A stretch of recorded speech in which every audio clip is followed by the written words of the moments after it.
उत्तर प्रदेश समेत पूरे देश भर में लगभग 10 लाख ऐसे इन सर्विस टीचर्स हैं जो कि माननीय सुप्रीम कोर्ट के जजमेंट से डायरेक्टली प्रभावित हो रहे हैं और 2 साल के अंदर उनको टेट क्वालिफाई करना अनिवार्य है।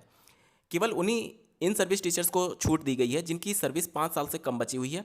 लेकिन अगर वहीं 5 साल से कम बचे हुए सर्विस वाले कैंडिडेट अगर प्रमोशन का लाभ लेना चाहते हैं तो फिर से उनको जिस भी कैडर में वो प्रमोट हो रहे होंगे उसका टेट उनको क्वालिफाई करना होगा। उत्तर प्रदेश की बात करें तो अकेले 2 लाख से ज़्यादा ऐसे इन सर्विस टीचर्स हैं जिनके पास टेट नहीं है और माननीय सुप्रीम कोर्ट के जजमेंट के आधार पर उनको भी 2 साल के अंदर टेट क्वालिफाई करना होगा। वहीं पर संसद में एक प्रश्न के जवाब में केंद्रीय शिक्षा राज्य मंत्री के द्वारा जवाब दिया गया।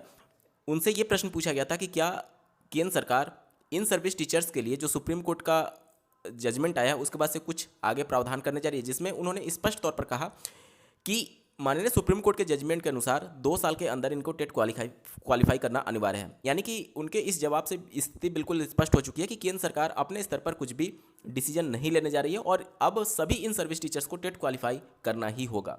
सीटेट पेपर हो चुका है। बहुत सारे इन सर्विस टीचर्स का ये दावा है कि उनका पेपर अच्छा नहीं गया, 2 नंबर 4 नंबर से वो रुक रहे हैं। क्या वो क्वालिफाई कर जाएंगे? देखिए, अगर आपका 1 नंबर भी कम आ रहा है तो इस समय ये समय हताश होने का नहीं है, बल्कि आप उत्तर प्रदेश में जो टेट की परीक्षा होने जा रही है उसकी तैयारी में आप लग जाइए। क्योंकि सीटेट में जो यूट्यूब के वीडियोस के माध्यम से आप आंसर की मिला रहे हैं या फिर जब तक इनका ऑफिशियल आंसर की नहीं आ जाता तब तक आप किसी भी चैनल के आंसर की पर विश्वास मत करिए। साथ ही साथ मैं आपको बता दूं कि सीटेट का पेपर और जो राज्य स्तरीय टीचर एलिजिबिलिटी टेस्ट होती है उसके पेपर में ज़मीन आसमान का अंतर होता है। अगर आप ये सोच रहे हैं कि मेरी तैयारी ऑलरेडी मैं सीटेट के लिए कर रहा था, अब मैं यूपी टेट के लिए बैठ जाऊंगा, तो बहुत अंतर होने वाला है। सबसे पहला और बेसिक अंतर यह है कि जहां पर सीटेट की परीक्षा में आपको 50% पेडागोजी देखने को मिलता है, वहीं पर 50% कंटेंट देखने को मिलता है। लेकिन जब आप यूपी टेट या फिर किसी भी राज्य स्तरीय शिक्षक पात्रता परीक्षा में जाएंगे तो वहां पर आपको 100% कंटेंट देखने को मिलेगा। ऐसा नहीं है कि पेडागोजी नहीं मिलेगा, लेकिन वो सीडीपी वाले पार्ट में मिलेगा और अन्य पार्ट्स में भी पेडागोजी मिल सकते हैं, लेकिन वो रिस्पेक्टिवली उतना नहीं होते हैं जितना कि 50% आपको सीटेट के पेपर में देखने को मिलता है। तो पहला तो बदलाव ये हो गया। दूसरा, राज्य स्तरीय जो शिक्षक पात्रता परीक्षा होती है वो ज़्यादा आपको फोकस करती है आपको चीज़ों को रटने के संदर्भ में।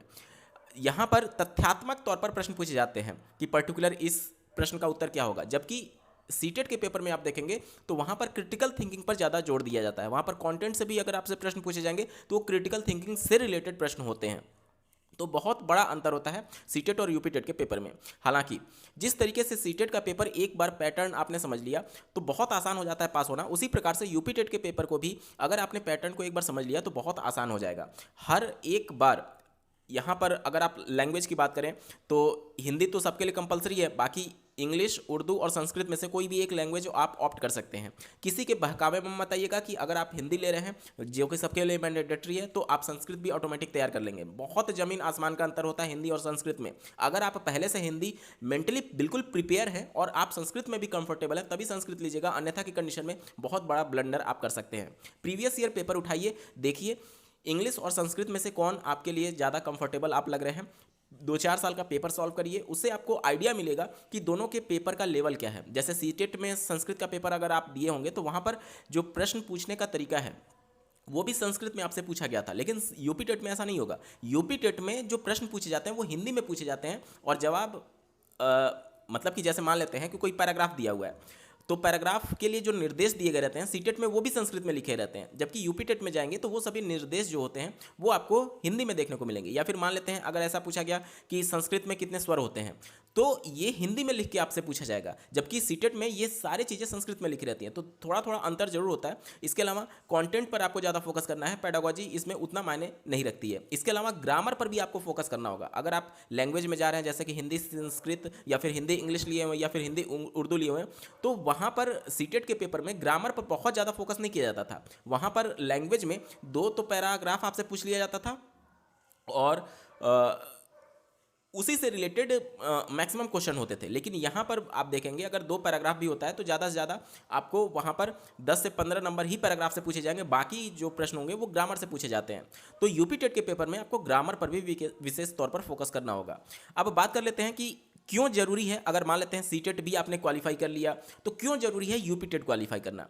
देखिए, ऐसे इन सर्विस टीचर्स जो कि एनसीटी के दिनांक 2010 वाले नोटिफिकेशन के हिसाब से इनको पहले छूट दी गई थी कि ये अपना टेट से इनको राहत दी गई थी, लेकिन 2017 के आरटी संशोधन के बाद से वो सभी छूट जो दी गई थी उन सभी शिक्षकों को भी इसके दायरे में लाया गया और माननीय सुप्रीम कोर्ट ने भी इनको टेट क्वालिफाई करने के लिए बोल दिया है। मतलब ये तो तय है कि आने वाले फ्यूचर में शिक्षा विभाग में अगर कुछ बदलाव होता है तो उस समय आपको उस समय की तत्कालीन नियमों के आधार पर अपने आप को तैयार करना होगा। सीटेट की जब बात की जाती है तो ये केंद्रीय स्तर का शिक्षक पात्रता परीक्षा है जो कि सीबीएसई आयोजित करता है। वहीं पर जब आप टेट की बात करते हैं, यूपी टेट की, तो ये राज्य स्तरीय शिक्षक पात्रता परीक्षा है जिसे राज्य सरकार कंडक्ट कराती है। अगर आपको याद हो तो झारखंड में एक मामला उठा था कि सीटेट वाले पात्रता परीक्षा को वहां पर कैंडिडेट के द्वारा चैलेंज किया गया था कि यहां पर राज्य में इसको अलाउ ना किया जाए और केवल राज्य की जो जेटेट होती है उसको वहां पर अलाउ किया जाए। बहुत इस पर बहस हुआ सरकारी वकील के द्वारा, एडवोकेट्स जो पिटिशनर्स के थे, इसके अलावा स्टेट के एडवोकेट ने अपना पक्ष रखा, इसके अलावा एनसीटी ने अपना पक्ष रखा। बहुत सारे विवाद वहां पर हुए थे कि राज्य स्तरीय शिक्षक पात्रता परीक्षा में, मतलब राज्य स्तरीय शिक्षक भर्ती में राज्य चाहे तो सीटेट को वो अलाउ भी कर सकती है और नहीं भी अलाउ कर सकती है। इसके पीछे का रीजन क्या उन्होंने बताया था कि जो सीटेट है, अगर आप आरटी एक्ट पढ़ेंगे तो उसमें एप्रोप्रिएट गवर्नमेंट के बारे में जिक्र किया गया है। सीटेट जो कंडक्ट कराती है वो सेंट्रल गवर्नमेंट कंडक्ट कराती है, सीबीएसई एग्जाम कंडक्टिंग अथॉरिटी है। वहीं पर जो यूपी टेट कंडक्ट कराती है वो यूपी गवर्नमेंट कंडक्ट कराती है और यहाँ पर जो एग्जाम कंडक्टिंग अथॉरिटी पहले पीएनपी हुआ करती थी, अब उत्तर प्रदेश शिक्षा सेवा चयन आयोग होगा।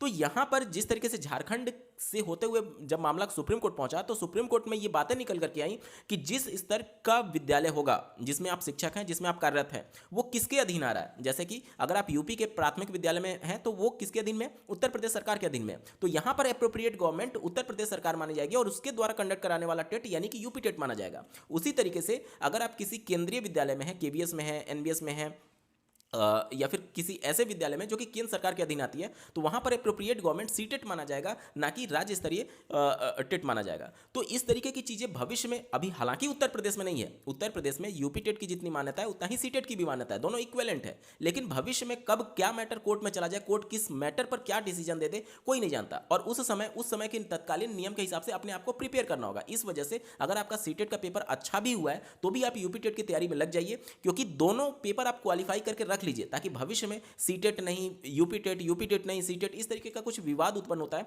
तो आप अपने आप को उस समय के लिए तैयार करके रखेंगे। आज सोचिए ऐसे कैंडिडेट जो कि 50 साल 55 साल के हो चुके हैं और वो भी टेट दे रहे हैं, क्यों? क्योंकि सुप्रीम कोर्ट का जजमेंट आ चुका है, नियमों में संशोधन किया जा चुका था 2017 में। भविष्य में जाकर के इस प्रकार से कहीं संशोधन ना हो कि फिर से ये कहा जाने लगे कि जो सीटेट क्वालिफाई है वो नहीं माना जाएगा, यूपी टेट वाले को ही माना जाएगा। तो एटलीस्ट अगर आपके पास दोनों सर्टिफिकेट रहेंगे तो आपको कोई भी भविष्य में जाकर के दिक्कत नहीं होगी। इस वजह से मैं आपको सजेशन दे रहा हूं कि आप दोनों क्वालिफाई कर लीजिए, इन सर्विस टीचर्स हैं या फिर नई प्राथमिक स्तर की शिक्षक भर्ती का वेट कर रहे हैं या फिर अपर प्राइमरी में इन सर्विस टीचर हैं, ठीक है।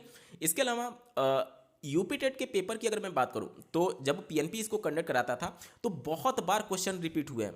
अगर 2021 का विवादित पेपर आप देखेंगे तो उसमें 2017 का जो पेपर था हूबहू उठा करके पीएनपी ने दे दिया था। मतलब कि बहुत ज़्यादा रिपीटिशंस होते हैं यूपी टेट में।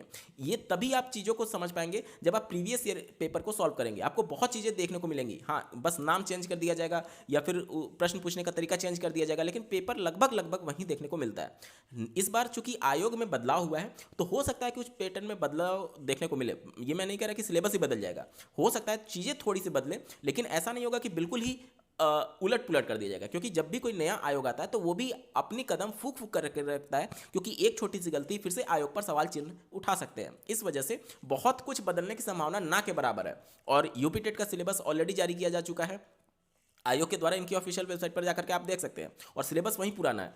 हालांकि आयोग ने अवगत कराया कि अगर हमें शासन से कुछ बदलाव के लिए मंजूरी मिलती है तो हम उसमें अपडेट करेंगे, लेकिन बहुत कम चांसेस हैं कि यूपी टेट के पेपर में आपको सिलेबस में बदलाव देखने को मिले। तो जो भी जिनका भी पेपर अच्छा नहीं हुआ है सीटेट में, या फिर जिनको भी डाउट है या फिर जिनको डाउट नहीं भी है, कंफर्म है कि वो पास हो जाएंगे, सबको यूपी टेट का पेपर एक बार क्वालिफाई जरूर कर लेना चाहिए। यूपी टेट की परीक्षा तिथियों की घोषणा ऑलरेडी हो चुकी है। आप प्रीवियस ईयर पेपर को सॉल्व करना शुरू कर दीजिए, क्योंकि एक बार अगर आप क्वालिफाई कर लेंगे उसके बाद से कभी भी आपको मेंटल ट्रॉमा नहीं होगा कि सीटेट मान्य होगा, भविष्य में जाकर के यूपी टेट मान्य होगा, क्या होगा क्या नहीं होगा, दोनों आप क्वालिफाई करके रख लीजिए। और अगर आपका सीटेट बेकार हुआ है तब तो हर हाल में आपको यूपी टेट देना ही देना है, ठीक है। आज के वीडियो में बस इतना ही। ऐसे ही महत्वपूर्ण अपडेट के लिए इस चैनल को सब्सक्राइब करना ना भूलें। इस वीडियो को अगर आप इन सर्विस टीचर हैं तो दूसरे इन सर्विस टीचर्स के साथ जरूर शेयर करिएगा, और ऐसे ही महत्वपूर्ण अपडेट के लिए चैनल को सब्सक्राइब करना ना भूलें। इस वीडियो को देखने के लिए आपका बहुत बहुत धन्यवाद। भगवान करे आपका दिन शुभ हो।